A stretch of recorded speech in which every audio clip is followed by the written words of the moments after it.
superiores, le permiten alcanzar el máster universitario en métodos y técnicas avanzadas de investigación histórica, artística y geográfica en la Universidad Nacional de Educación a Distancia, y también en formación de profesorado de educación secundaria obligatoria y bachillerato de formación profesional en gobierno 2012.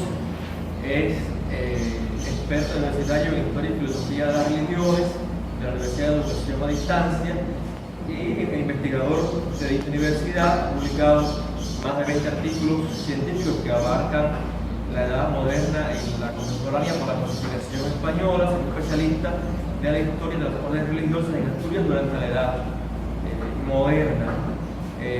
También es fundador y director de la revista Tiempos Historiados, de edición semestral dedicada a la divulgación de la historia y todas las ciencias afines, fundada en el 2015, así como secretario de la revista Anales Americanistas desde el 2013, dedicada a la investigación de la historia de América, editada por la Asociación Asturiana de Estudios Americanistas. Tiene en su haber una colección de 5 libros de manera individual y 1 colectivo. Ha escrito más de 45 artículos, capítulos y comunicaciones en congresos regionales, nacionales e internacionales. Y aquí tenemos una relación de los principales títulos de los textos publicados desde el 2011 hasta nuestros días, hasta este año, sus textos.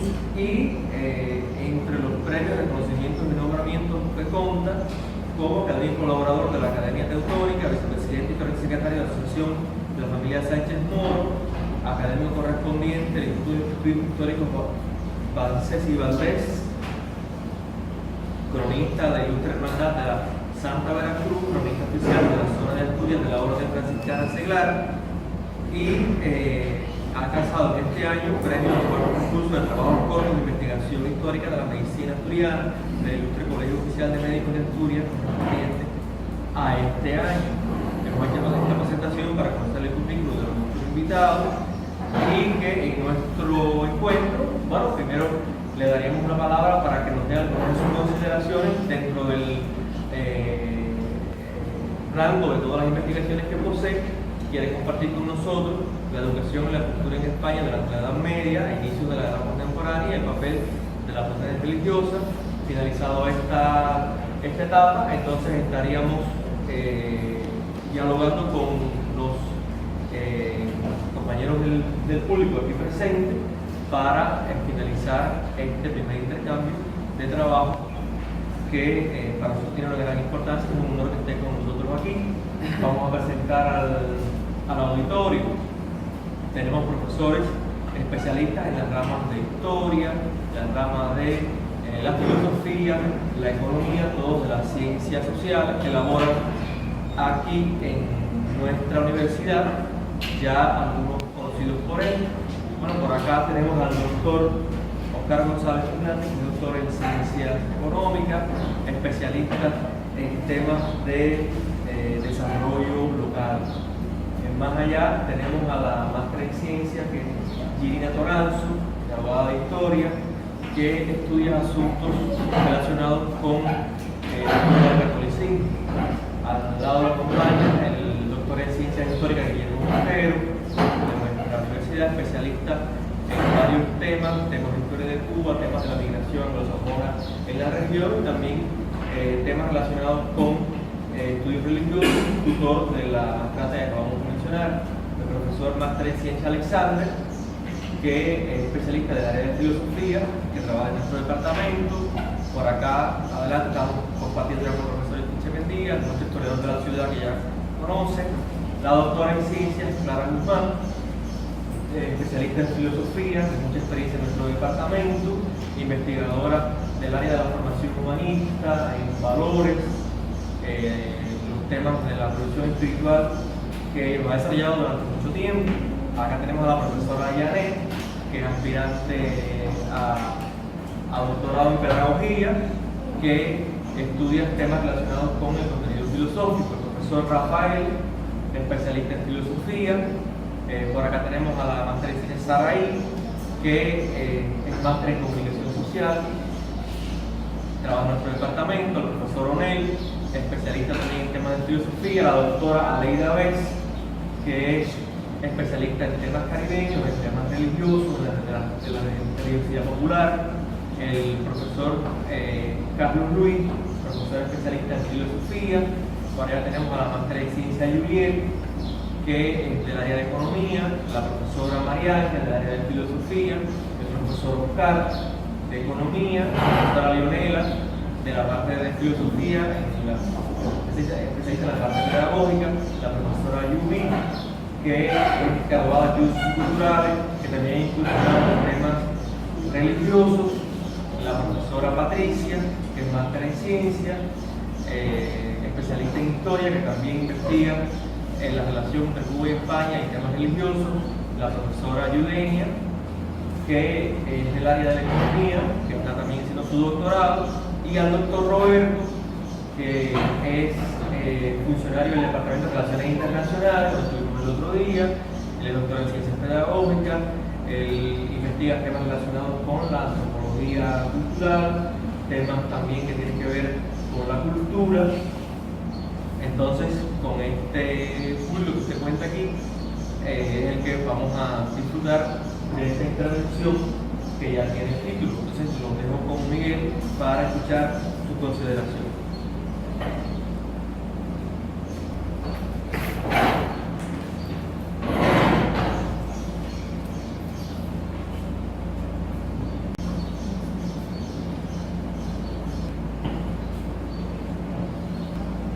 Buenas tardes a todos.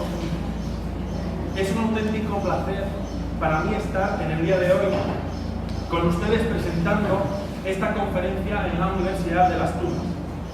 Creo firmemente en la importancia de crear nuevos caminos y tender puentes. Considero que los intercambios intelectuales y culturales de cualquier tipo tienen un papel destacado en el avance del conocimiento académico, que cobra mayor importancia en este caso al ser España y Cuba, dos países con unas profundas relaciones de hermandad. Sin la hispanidad no se pueden entender los parecidos culturales o las raíces comunes que existen entre Hispanoamérica y España. Al margen del ámbito académico, el contacto con las gentes de otros lugares fomenta la amistad y las relaciones cordiales entre los pueblos.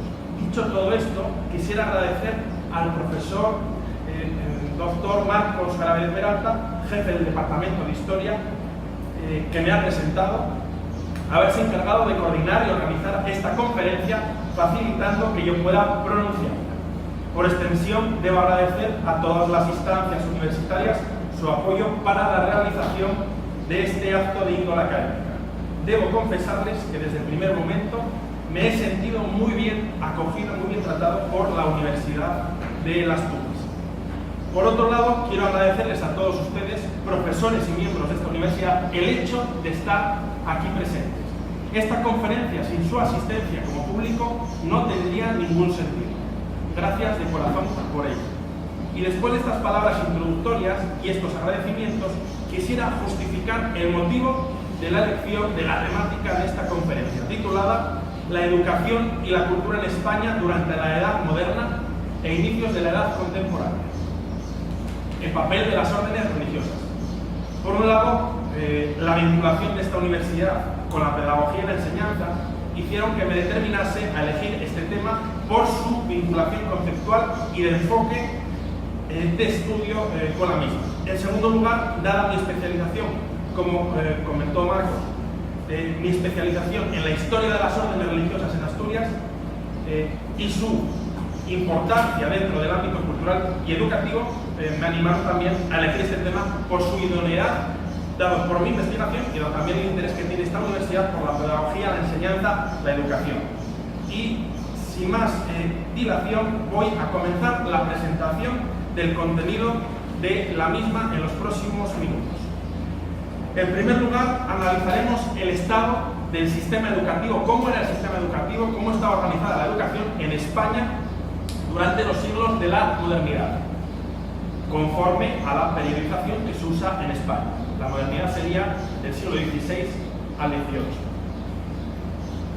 Bien, en primer lugar, la importancia de la educación y del tipo de instrucción que se debía impartir a la juventud va a estar presente entre los grandes temas de debate de los intelectuales, eclesiásticos y los servidores del Estado. Este es un fenómeno, hay que decir, que no es solo español, sino que es un fenómeno de índole o escala europea, de la que España va a formar parte. La concepción de la instrucción como una tarea y una necesidad intrínseca del Estado será la tendencia fundamental a lo largo de los siglos de esta etapa histórica. El humanismo y el renacimiento fueron los primeros en elaborar un nuevo ideal pedagógico tras someter la enseñanza escolástica a una dura o intensa crítica. Los humanistas entienden la educación como parte esencial de la sociedad, el estudio y la sabiduría como claves para una vida feliz. Esta enseñanza humanística o humanista, cuya cuna es Italia, armoniza el estudio de los clásicos con la moral cristiana y pronto se extenderá por toda Europa. A ello viene a sumarse el contexto muy importante de la Reforma y Contrarreforma en el siglo XVI, donde la Iglesia Católica no tardó en tomar conciencia de los beneficios que tenía la educación desde los primeros niveles, ¿no? Desde el nivel primario, algo que también enseguida entendieron los protestantes, sobre todo en aquellos territorios donde el luteranismo consiguió arraigar. Es decir, en un contexto en que los protestantes están cuestionando todos los valores de la Iglesia Católica, o buena parte de ellos, la Iglesia Católica es consciente de que es necesario poner más ímpetu en la enseñanza desde los niveles educativos más básicos para formar a esa población católica para que en su, vamos a decir, su enfrentamiento o contra el protestantismo pues no se vean influidos por sus ideales, porque ya están formados y en cierto modo, vamos a decir, son impermeables a esas nuevas ideas, ¿no? Entonces, por eso la Iglesia Católica en este momento le va a dar mucha importancia o va a extender la educación, el fomento de la educación. Los decretos de Trento del año 1546 se refieren ya a la necesidad de impulsar la enseñanza popular, creando centros docentes con la misión de llevar a la práctica tales pautas, convirtiendo la escuela en un lugar por donde se velaría, o en donde se velaría por la ortodoxia católica. Por otro lado están los intereses del emergente Estado moderno, un Estado que quiere ser un Estado central, que controla todas las herramientas, todos los instrumentos del Estado, y este Estado moderno tiene una necesidad de proveerse de gente cualificada para ser servidores de ese Estado. También va aumentando la burocracia de la mano de la ampliación de las atribuciones del Estado central y, como digo, se necesita más gente cualificada.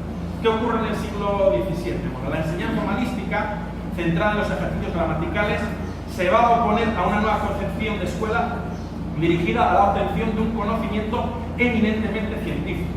Ya no es tan teórico, sino un conocimiento eminentemente científico, fomentando las tareas mecánicas y manuales, que están en la base de la incipiente industria. Por otro lado, la educación se va adaptando a las exigencias de sus principales receptores o perceptores, que sería la pequeña y mediana burguesía, y los cambios derivados de la revolución científica y las nuevas corrientes filosóficas. Bien, lo que ocurre en el siglo siguiente, en el siglo XVIII, hay que decir que el siglo XVIII es el siglo de la Ilustración. Para los tratadistas españoles, entre los que destacan Gaspar Melchor de Jovellanos, Colavide o Campomanes, relacionaban la felicidad de los pueblos con la formación, con la instrucción. En opinión del movimiento ilustrado, sin el concurso de la educación no podía existir la felicidad, tanto a nivel individual como colectivo, una colectividad de un pueblo o incluso de una nación, de un Estado. Evidentemente, cuando emplean el término felicidad, lo enfocan desde la premisa que afirmaba que una sociedad era más feliz cuanto más rica era, porque se entendía que la riqueza era un valor o un fundamento que fomentaba pues, la felicidad del bienestar de la población. Se va a extender también el concepto de utilidad pública, que entiende a la educación como medio de promoción social del individuo y un medio generador de trabajadores preparados para el Estado. De la mano de este avance constante de la educación, conviene tener presente el grado de la alfabetización de la sociedad española como barómetro de la eficacia y verdadero instrumento del progreso de la educación de la población. Es decir, a nivel teórico se fomenta o se pretende fomentar la educación, pero hay que ver si a nivel real se ponen las medidas suficientes necesarias para que esa población esté más formada. Podemos, por ejemplo, hablar de la población de la ciudad de Madrid y ver qué pasa. Bueno, pues sabemos que a mediados del siglo XVII en Madrid el 34% de los hombres que hacen testamento no saben firmar. Y en el caso de las mujeres supone el 74%. Es decir, son unas altas cifras de analfabetismo. Un 74% de mujeres que no saben firmar es muy grande. Vamos a decir que las mujeres siempre van a ir alzadas. En la época hay una clara discriminación sexual. Se considera que la mujer, con que sepa realizar las tareas del hogar y con mucho leer y escribir, ya está muy formada y no se fomenta que la mujer estudie. De ahí que haya ese desequilibrio entre un analfabetismo más grande en el campo de la mujer que en el del hombre.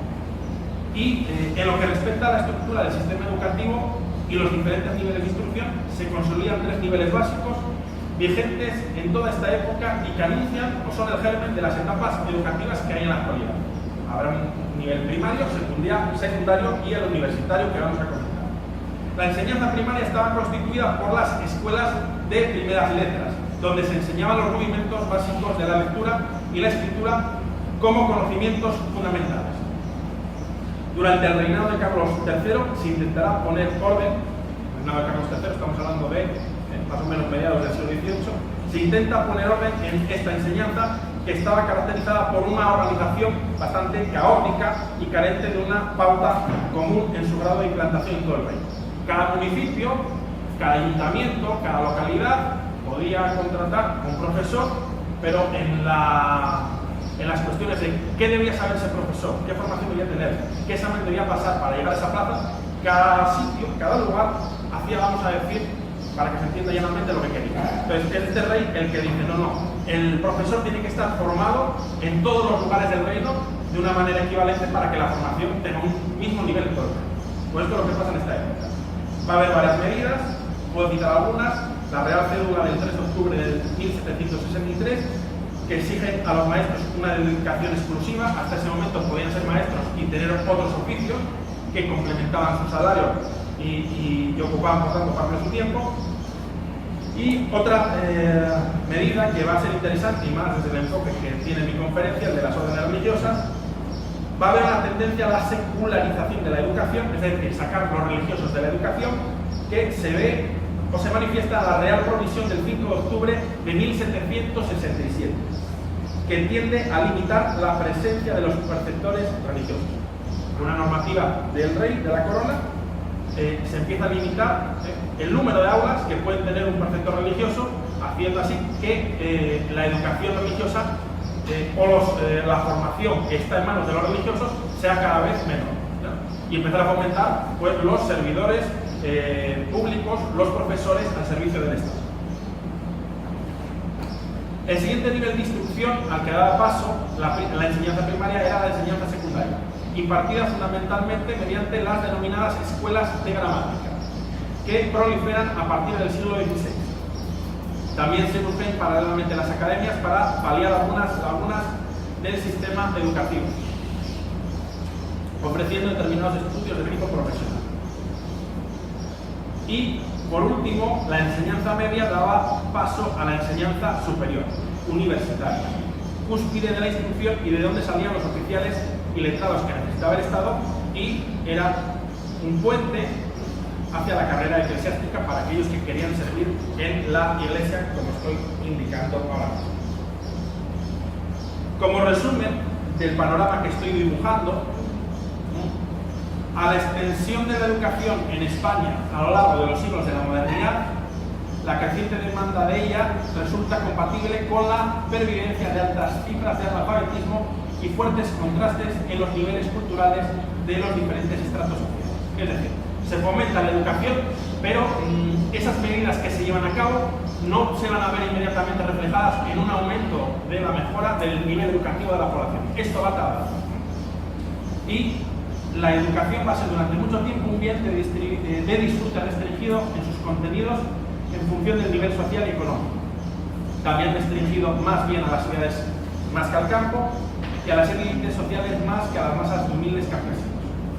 Y a nivel de sexos, las mujeres salían perdiendo sin ninguna duda.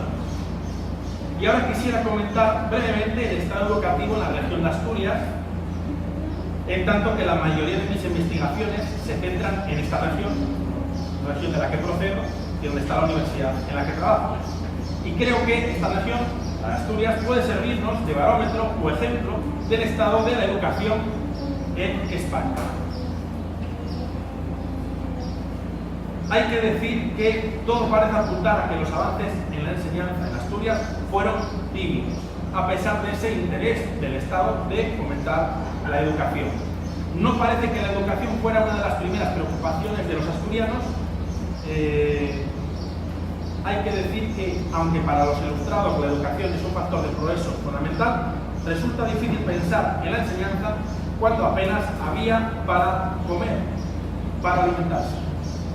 Si revisamos los acuerdos municipales de esta época, puede observarse cómo pasan muchos años sin que se encuentre ninguna alusión a cuestiones referentes a la enseñanza.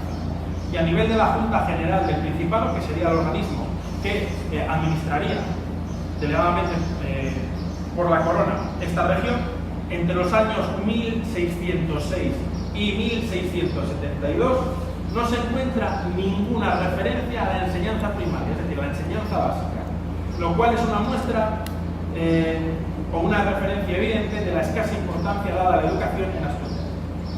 A nivel del número de maestros y de su distribución en la región, en el siglo XVIII, yo creo que dando datos cuantitativos se ve mejor. Como digo, en el siglo XVIII sabemos que de un total de 81 concejos o municipios que tenía el Principado de Asturias, el 39 de ellos, es decir, casi el 50% en total, no tenía siquiera ni un maestro que atendiese a su juventud. Ni uno. En el año 1797, por ejemplo, es otro dato que les puedo ofrecer, Asturias era la región con menor número de escuelas, contando con 31, siendo la media del país de 256, estando muy por debajo de esa media. Y si la atención y los recursos dedicados por parte de los concejos a la enseñanza primaria en Asturias eran reducidos, vemos cómo ello cambia al nivel de la enseñanza secundaria o la enseñanza que se imparte en las cátedras de gramática.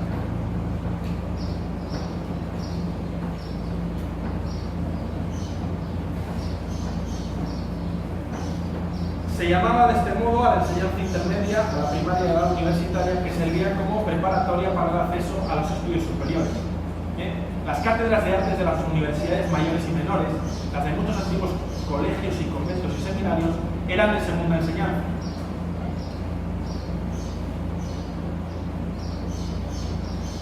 Hay que decir que hasta el siglo XVIII la enseñanza secundaria no logró desprenderse de la dependencia eclesiástica, monopolizando los religiosos los puestos de profesores. Esto se debe al gran interés mostrado por la Iglesia en la educación, que se intensifica, como dije antes, en el contexto de la Reforma y la Contrarreforma, que hace que la Iglesia mostrase un interés mayor por la educación mucho antes que el Estado, y hace que cuando el Estado se interese por controlar o fomentar la educación, la mayor parte de la educación esté en manos de los religiosos, que sí que habían visto la potencialidad de la educación antes que el Estado moderno. Las aulas de latinidad se extienden bajo la denominación de gramática a cargo del respectivo maestro o domine por toda España, y llega a haber en España 4.000 estudios de gramática. Dicho esto, en Asturias, que dijimos que a nivel de los estudios primarios estaba muy deficiente, vemos como a nivel de los estudios secundarios no hay villa ni pueblo de cierta relevancia que no cuente con una cátedra de gramática, y esto puede sorprender. Aunque hay poca documentación al respecto, la hipótesis que yo barajo, y la veo la más práctica, es que en las élites concejiles, las élites municipales, procedentes de la pequeña burguesía, pequeña nobleza, etcétera, decidieron, pues, esos recursos económicos limitados, dedicarlo a la enseñanza de la gramática, la enseñanza secundaria, porque era la enseñanza que iba destinada a sus propios hijos, aquellos que sí que le iban a dar un uso, porque el que era comerciante, pues era interesante que su hijo tuviese unos conocimientos intelectuales o aquellos que iban a aspirar a la entrada a la universidad. Sin embargo, dado que los recursos económicos eran limitados para dedicar a la enseñanza, ¿para qué dedicar esos recursos a la población eminentemente campesina, la población más baja? Que total, ¿para qué necesitaban leer y escribir si realmente se iban a dedicar a usar el arado o cultivar la tierra? Entonces decidieron fomentar la enseñanza de, vamos a decir, de las élites o los hijos de las élites del concejo y dejar a los campesinos un tanto de lado. Es un poco la hipótesis que lleva abajo en este sentido. Y en la cúspide del sistema educativo en Asturias estaba la Universidad de Oviedo, de la cual dependía la enseñanza superior y la formación de los maestros que luego poblaban las escuelas y cátedras de la región. Bien, hasta aquí he expuesto someramente el estado de la educación en España y en el caso de Asturias, y quisiera referirme brevemente al estado del nivel cultural de la región asturiana a través de un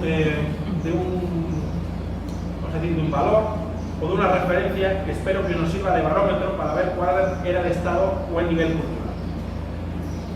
¿Cuál es este barómetro o este factor? Pues sería la presencia del libro y la posesión de bibliotecas en el siglo XVIII. Sobre un total de 1 millar de inventarios de bienes de campesinos, hemos comprobado que el libro era totalmente desconocido, pues no hemos encontrado ninguna biblioteca. Entendiendo biblioteca simplemente como un pequeño conjunto de libros poseídos por una persona. No una biblioteca, no hace falta que sea una habitación, pueden ser una persona posee 4, 5, 10 libros y los tiene. Pues en el ámbito del campesinado no se ve ni un libro. En cambio, entre los sectores privilegiados destacan 3 bibliotecas, siendo las mayores de la región. Estas bibliotecas son, primero, la Biblioteca del Conde de Toreno, que tenemos el inventario del año 1804, tiene 114 títulos y 339 volúmenes de gran calidad y diversidad. Tenemos la biblioteca de otro miembro de las clases privilegiadas, el Marqués de Santa Cruz, cuyo inventario es del año 1788, que tiene una biblioteca de 905 títulos y 1605 volúmenes.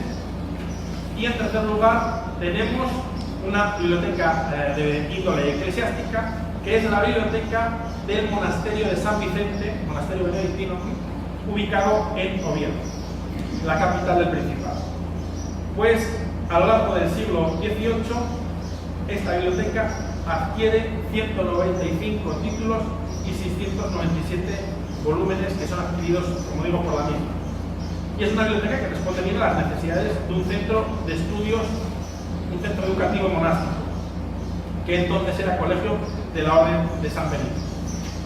Hay que decir que habría que hacer mención aparte de la biblioteca privada del muy conocido padre Benito Feijóo, gran ilustrado español del siglo XVIII, que tenía dentro de las celdas, dentro de su celda en este monasterio de San Vicente, una biblioteca privada que en algunos casos era mucho más rica que la del monasterio, porque dada su interés y su curiosidad académica y científica por muchos temas, usaba la amistad con su amigo el padre Martín Sarmiento, que desde el mercado editorial mucho más rico de Madrid le enviaba todas las novedades editoriales que aparecían en toda Europa: Francia, Holanda, Alemania e Italia. Cada vez que llegaba un título interesante, lo adquiría y se lo enviaba a su amigo el padre Feijóo, que tenía en su celda del monasterio de San Vicente en Asturias, pues una biblioteca pequeña pero bien escogida en cuanto a su contenido. Y en lo que respecta al papel de las órdenes religiosas en la educación y la cultura, en España y en esta época, considero que su actividad, en el caso asturiano, puede suponer un buen ejemplo de cuál es el papel de las órdenes religiosas en la educación y la cultura. Si me lo permiten, procederé a analizar cuál es el estado de la educación y la cultura en las órdenes religiosas en el Principado en esta época, que creo que puede servir como referente o ejemplo de cuál es el papel de estas órdenes en este ámbito de estudio y análisis. En primer lugar, hay que hablar de la Orden de San Benito. Bien, la Orden de San Benito, en su rama masculina, hay que destacar que en el año 1553 se establece en el monasterio de San Vicente de Oviedo un colegio de artes y teología para los monjes. Y hay que decir que a partir de principios del siglo XVII los monjes benedictinos de San Vicente van a regentar en buena parte de las cátedras de la recién creada Universidad de Oviedo. Universidad que se proyecta a finales del siglo XVI, pero que echa a andar en el siglo XVII, exactamente en el año 1608. Dentro de los benedictinos hay que destacar nuevamente, ya me refería a él, la figura del padre Fray Benito Jerónimo Feijoo, que en 1709 comienza en San Vicente su carrera como maestro y llega a ser regente de estudios y abad del monasterio en varias ocasiones. Y siempre va a fomentar el conocimiento científico. A pesar de su formación religiosa, siempre va a hacer velar el conocimiento científico, haciéndolo compatible con su formación religiosa. No viene mucho a cuento, pero creo que es interesante. No pensaba contarlo, pero lo voy a contar porque es curioso. Como digo, él era fundamentalmente un religioso, pero él consideraba que la ciencia no estaba o no era incompatible con la religión. Entonces se va a dar un caso muy interesante en las cocinas del monasterio, en el cual Antolín, que era un cocinero, un seglar que estaba al servicio de la comunidad para cocinar, de repente le entran convulsiones, cae al suelo. Entonces toda la comunidad monástica se echan las manos a la cabeza, piensan que está endemoniado, le quieren practicar un exorcismo, y entonces el padre Feijoo, cuando se entera derecho, baja a la cocina corriendo y después de examinar al supuesto poseído, les dice a sus hermanos de religión: esténse tranquilos, no está endemoniado, simplemente tiene un ataque epiléptico y es una enfermedad, una cuestión meramente científica. Y entonces pues, las aguas llegan a su cauce, vuelven a su cauce y sus hermanos de religión pues se tranquilizan. Es un buen ejemplo del carácter rigorista científico del padre Feijoo, como digo. Fuera del contexto de la comunidad de San Vicente, también encontramos otras muestras de la presencia ilustrada. Por ejemplo, cuando se constituye la Sociedad Económica de Asturias, a finales del siglo XVIII, encontramos a Fray Íñigo Buenaza como uno de los fundadores, y él, cual era monje del monasterio benedictino de Coria, es otra comunidad benedictina asturiana. La relación de la comunidad de Coria con la cultura es más amplia, pues una revisión de su biblioteca nos evidencia su riqueza en cuanto a la cantidad de volúmenes que custodiaba y por su variedad tipológica. Por otro lado, volviendo al caso de la comunidad de San Vicente, en el año 1601, el Santo Padre concede a la comunidad el derecho de instituir una universidad cuya existencia entraba en directa colisión con la Universidad de Oviedo que se acababa de gestar. Es decir, el Santo Padre, porque, como saben, inicialmente las universidades de origen es un origen medieval, y las universidades fueron creadas por la Iglesia, deben tener una autorización pontificia para su creación, aunque luego también debían tener una autorización real, una autorización de la corona para su establecimiento, pero la fundamental era la autorización pontificia. Bien, pues obtienen del Santo Padre una autorización para hacer en este monasterio una segunda universidad. Hay que decir que al Ayuntamiento de Oviedo y al Cabildo Catedralicio les sienta muy mal, porque ven que si se hace esta universidad van a entrar en colisión con la Universidad de Oviedo y igual salían mal parados, incluso había que cerrarla. Esta es la oposición que realiza el Cabildo y el Ayuntamiento, que consiguen del rey que el rey niegue la autorización real, y aunque tiene la autorización pontificia esta nueva universidad no se lleva a cabo. Los benedictinos de San Vicente también van a tener presencia en el siglo XIX en la denominada Academia de Oratoria, que está adscrita a la Universidad de Oviedo, pero que depende directamente de los monjes benedictinos de San Vicente de Oviedo.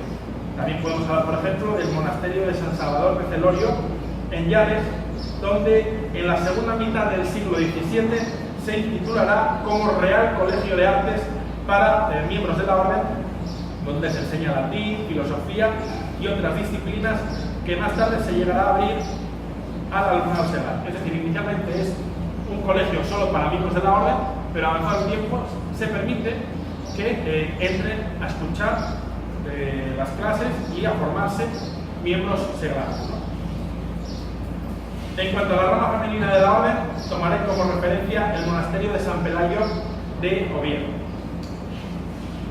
En esta comunidad se pone cierto énfasis en la formación y la cultura de las religiosas, estipulando que solo se debía admitir como religiosa a la novicia que llevase 6 meses en el monasterio y que supiese leer, escribir y que se hubiese ejercitado en el canto llano.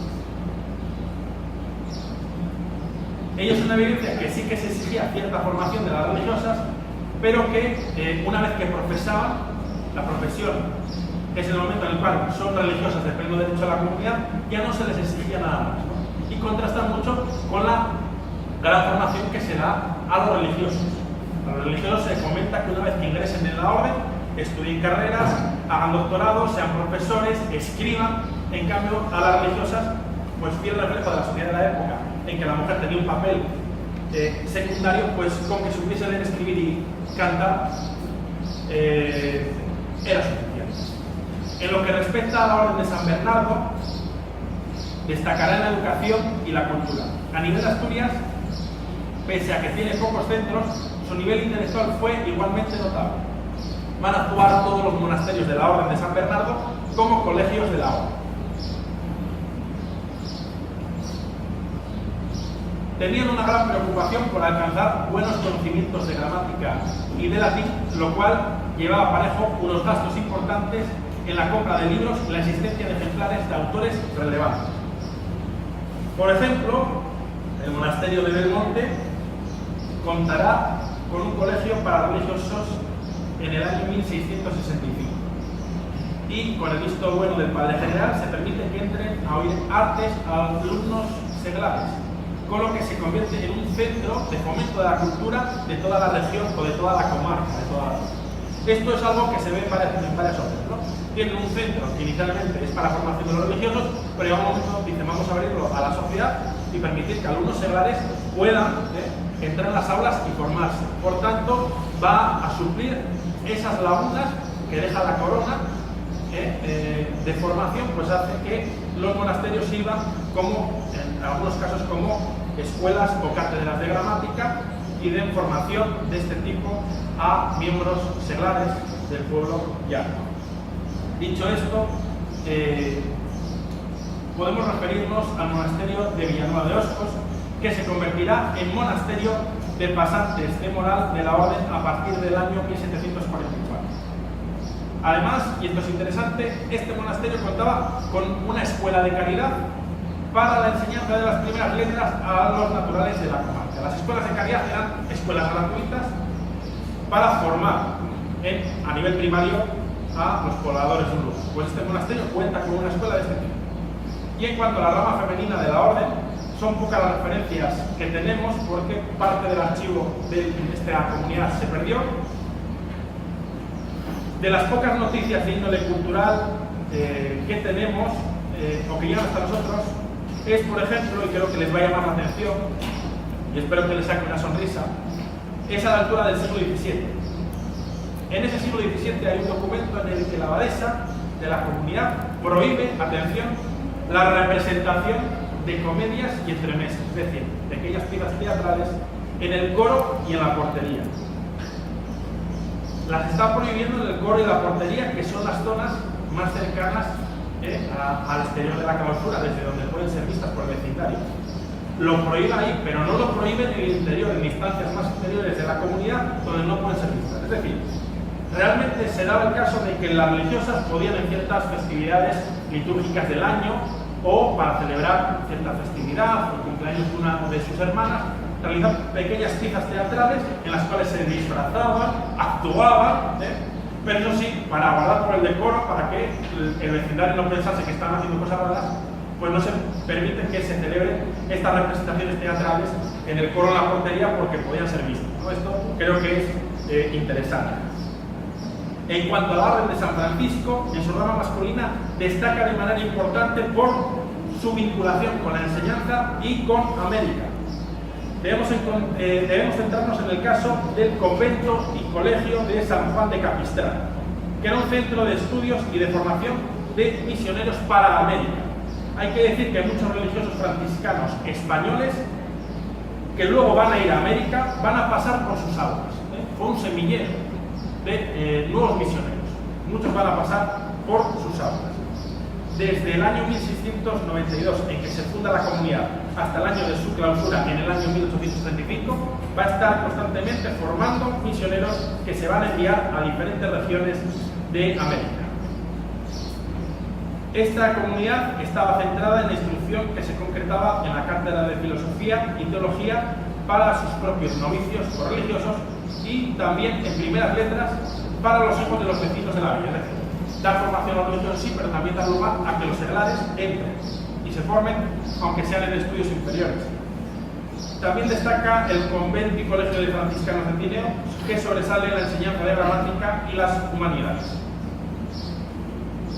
Por otro lado, la comunidad franciscana de Avilés también muestra una dedicación especial a la educación, siendo colegio de filosofía desde el año 1711 al año 1832. Este colegio quedó devastado por la invasión francesa en el año 1808. Por otro lado, en el año 1772 también funciona como colegio de Avilés.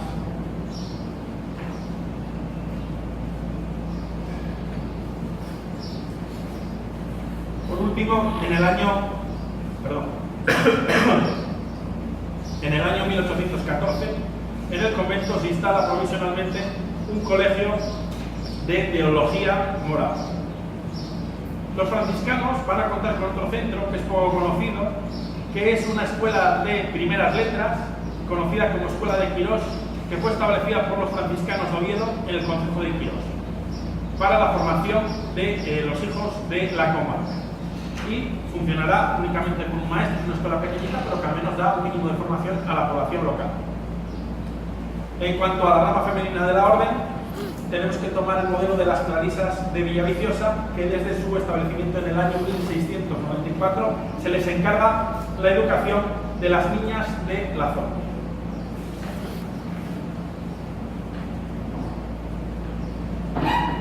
Más adelante, en el año 1855, fundan una escuela de primeras letras para niñas de la villa, también de índole gratuita, simplemente para que puedan formarse, ¿no? Las niñas de la villa, de la localidad. En lo que respecta a la orden de San Agustín, se perdió casi todo su archivo y solo tenemos referencias de su rama femenina, que es la única que tuvo presencia en la región. De lo poco que podemos decir, podemos destacar en el siglo XVIII la presencia de una ilustrada, de una erudita de la época, que era doña Josefa de Jovellanos, hermana del gran ilustrado gijonés don Gaspar Melchor de Jovellanos. Al igual que su hermano, está imbuida de los valores de la ilustración. A la edad de 48 años profesa como religiosa en el monasterio de Agustinas de Gijón y cuando entra va a fomentar la creación de una escuela para niñas desfavorecidas, una escuela gratuita con el nombre de enseñanza caritativa de Nuestra Señora de los Dolores.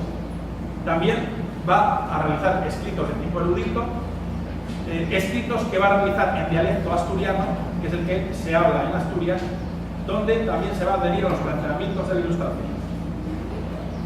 Vamos a saltar de orden, vamos a pasar ahora a la orden de Santo Domingo.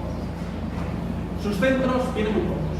Uno masculino, en Oviedo, y otro femenino en Cangas de Tineo. Pero a pesar de que tiene pocos centros, tiene un especial interés por la formación de esta orden. La rama masculina destaca por su participación en tres ámbitos educativos. En primer lugar, la comunidad de Oviedo imparte lecciones de gramática y teología para seglares y el clero, nivel secundario. En segundo lugar, tienen una participación muy activa en la docencia en la Universidad de Oviedo. Voy a dar unos datos para que lo vean mejor. El siglo XVII, que es el primero en que echa a andar la Universidad de Oviedo, tiene 20 profesores. En el siglo XVIII bajan un poco, tienen 17, pasan de 20 a 17. Pero es una cantidad, les puedo asegurar yo, que importante. Y en el siglo XIX supone una gran caída a 4 profesores. Pero esta caída se puede justificar. No es que la Orden de Santo Domingo haya perdido el interés en la educación, es que el siglo XIX en España es un siglo convulso para las órdenes religiosas. La corona va a auspiciar los fenómenos de la desamortización, que es la incautación de los bienes de las instituciones religiosas, y luego el proceso de la exclaustración, por el cual la corona da la orden de que los monasterios masculinos se cierren.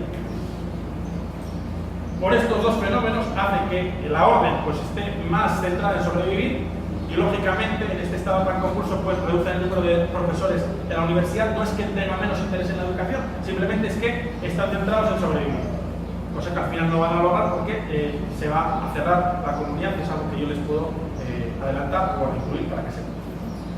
Y en tercer lugar también van a impartir estudios para sus propios religiosos. Bien, en lo que respecta a la rama femenina, de la Orden de Santo Domingo,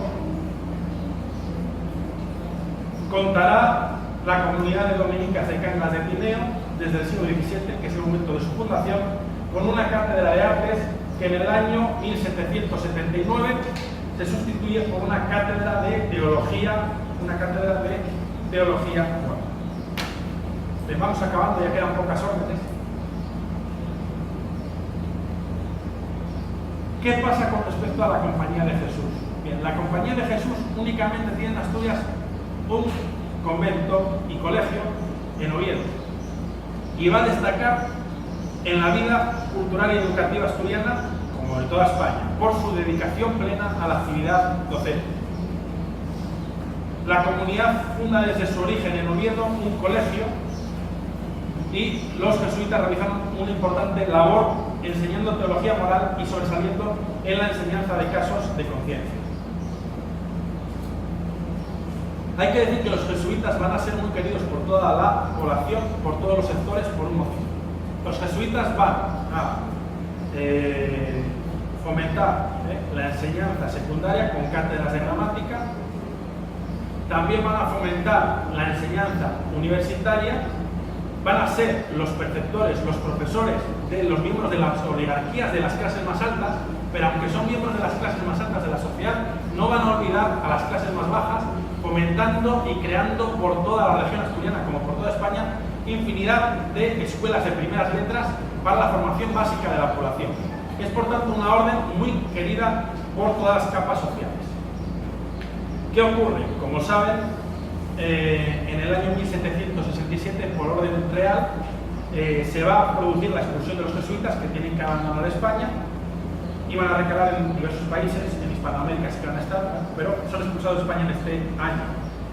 ¿Qué es lo que va a ocurrir? Que todas aquellas escuelas de primeras letras de los jesuitas van a quedar sin profesores. Entonces, el Estado, en este momento la corona, tiene que proveer los suficientes profesores laicos para ocupar esas aulas y que los alumnos escolarizados se sigan formando. ¿Qué va a ocurrir? Que esta medida de índole, vamos a decir, política, el Estado pues decide expulsar a los jesuitas, es tomada en un momento, vamos a decir, yo creo que no demasiado meditado, y hace que en un primer momento el Estado no tenga los suficientes profesores laicos para cubrir las plazas que dejan los jesuitas. Y esto va a venir en un detrimento de la población, de la formación de la población asturiana y española, porque va a haber aulas que están creadas, que están hechas, pero que no tienen profesor. Y al haberse expulsado a los jesuitas, se quedan sin los respectivos profesores. Hay que decir que, bueno, se ha especulado mucho, pero parte de la motivación real. Otra cosa es lo que teóricamente se vendió o se expuso en la época. La corona, yo considero, por lo que he investigado, lo que he leído, expulsa a los jesuitas porque son una orden muy influyente.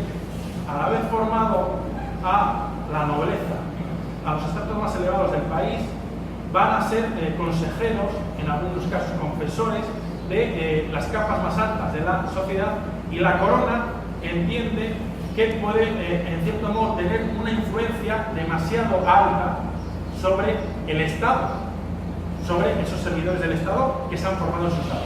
Y en parte esto va a motivar que se les expulse, además de un componente económico. Al expulsarse a los jesuitas se les arrebatan sus bienes, sus edificios, y por tanto esto va a ir en beneficio de las arcas del Estado, de la corona. Vamos a hablar ahora de la Orden de la Merced. Contamos con escasas referencias porque su archivo casi se desaparece, ¿no? Al 95%, o sea, queda prácticamente nada. De lo poco que se puede referir es la presencia en la primera mitad del siglo XVII del conocido Tirso de Molina, religioso de la Vergel, gran dramaturgo, poeta y narrador español del barroco. Hay dos alusiones de dos historiadores del 19 que aluden a que estaba presente en la comunidad. El problema es que yo no he podido localizar documentación de la época de esta comunidad que indique que ciertamente estuvo. Entonces, indico que pudiera ser, pero como no se puede contrastar, porque estos dos historiadores del 19 no aponen la referencia documental que utilizan, pues ellos dicen que estuvo presente. Bueno, pues hay que ponerlo entre comillas hasta que se encuentre esa referencia documental. Y en el siglo XIX esta comunidad va a tener una escuela gratuita para niños para fomentar la instrucción entre la sociedad asturiana. Hemos hecho todo el repaso de las órdenes religiosas, su papel en la educación y la cultura en Asturias y parte de España, y quisiera ahora establecer unas conclusiones básicas, lo que me parece más importante de este papel de las órdenes religiosas en la educación y la cultura de esta época que hemos analizado. En lo que respecta al caso asturiano, que es lo que más concretamente hemos analizado, en la rama masculina destaca la Orden de San Benito, que tiene un total de 16 actividades o participaciones de índole cultural educativo. El jesuí de la Orden de San Francisco con 15, los jesuitas con 8, los bernardos con 6, los dominicos con 5, etc. Hay que decir que este predominio de ambas órdenes, la de San Benito y la de San Francisco, corresponde a su interés por la educación, sí, pero también a su notable presencia en la región. Tenían muchos centros porque fueron las dos primeras órdenes que se asentaron en el territorio asturiano. Quiero decir esto porque los jesuitas o los dominicos, pese a seguirles a cierta distancia, al tener muy pocos centros, realmente, si vemos proporcionalmente, pues tendrían más peso en la actividad educativa y cultural. Lo que pasa es que al tener un único centro o dos centros, lógicamente no podían llegar al nivel de benedictinos, que tenían en torno a 12, 13 monasterios. Lógicamente, pues no pueden llegar a ese nivel, tienen mucho menos religiosos y centros. En cuanto a la rama femenina, destacan las dominicas y las clarisas con 4 actividades, pero vamos a ver cómo están muy a la zaga, muy distanciadas, porque lógicamente si no se fomenta la educación y la cultura entre las religiosas, lógicamente su papel en el ámbito educativo y cultural va a ser menor que en los religiosos, ¿no? Porque en los religiosos se fomenta que estudien, en las religiosas no. Entonces esto justifica la diferencia. Se observa cómo la rama femenina de las órdenes tiene menos participación en la educación y la cultura, debido también en parte, hay que decir, no solo a que se fomente menos la educación y la cultura, sino también a la clausura. A los religiosos, con una autorización del superior, se les permitía salir de su comunidad para ir, por ejemplo, a dar clases en la universidad o ir a formar una escuela. En cambio, las religiosas no, tenían que estar en completa clausura. Esto imposibilita que también se dedicasen al ámbito educativo y solo estaría limitado a los muros monásticos de su comunidad. Por otro lado, en Asturias y en toda España importaba más la dote, que era la cuantía económica que debían ingresar las religiosas cuando entraban en la comunidad, y la formación cultural que se les exigía era muy limitada, como hemos visto.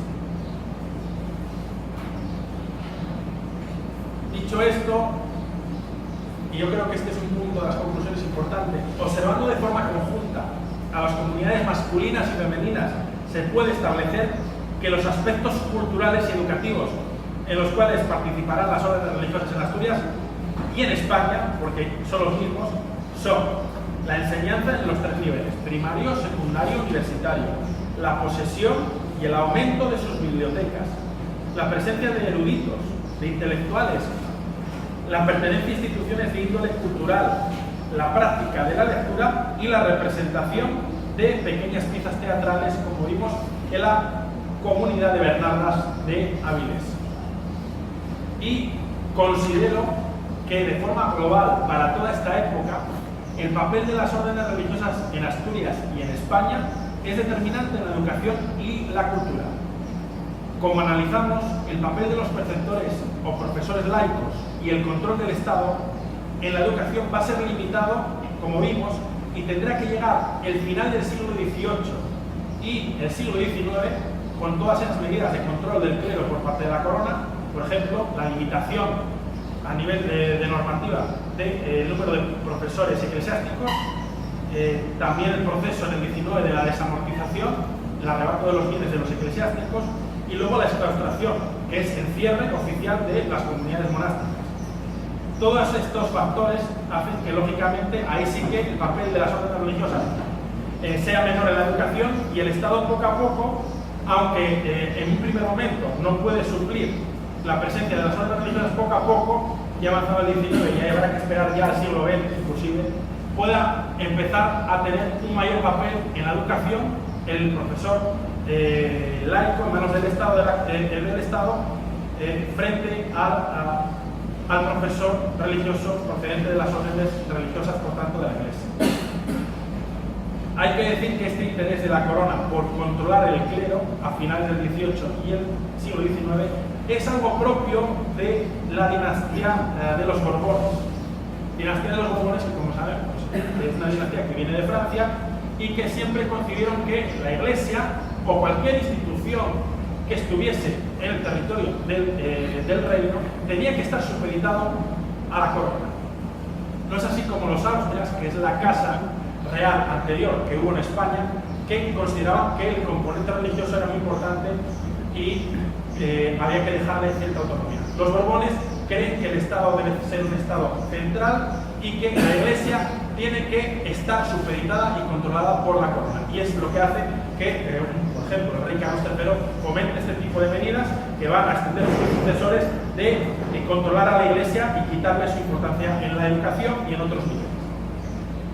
Por último, hay que decir, algo ya lo he aludido, mientras la corona, el Estado, no pueda proveer los suficientes preceptores laicos para suplir el vacío dejado por la paulatina expulsión de los religiosos de las aulas o el freno a su extensión, ello irá en detrimento de la educación de la población asturiana y española. La Iglesia puso su interés en la educación y la cultura como un instrumento importante en la evangelización y formación cristiana. Es decir, la importancia que da la Iglesia a la formación y la educación no es algo inocente, es decir, es algo inteligente. Si educamos a la población, le damos el mínimo conocimiento de lectura y escritura y le enseñamos el credo católico, lógicamente vamos a tener una población que va a ser fiel a la Iglesia. Por tanto, la Iglesia va a fomentar la educación con un fin práctico evidente. Y se intensifica, como digo, en el Concilio de Trento, en el contexto de la Reforma contra Reforma, cuando se intenta formar mejor a los católicos para que no se dejen seducir por las ideas de los protestantes. Por todo esto hace que la Iglesia esté mucho antes interesada en la educación que el Estado, y en el momento en que el Estado se interese por la educación, sobre todo se intensifica, como indiqué, en el siglo XVIII, la Iglesia tiene un papel muy importante y, por tanto, entran en colisión los intereses de la Iglesia y el Estado, que van a estar en una época, vamos a decir, enfrentadas, luchando por tener el monopolio de la educación, lucha que va a dar lugar a la victoria de la corona del Estado, ya pues a finales del XIX, principios del XX. Pues no quiero aburrirles más, creo que ya ha sido mi presentación bastante extensa, de una hora más o menos. Hasta aquí llega la presentación de mi conferencia. Muchas gracias por su atención.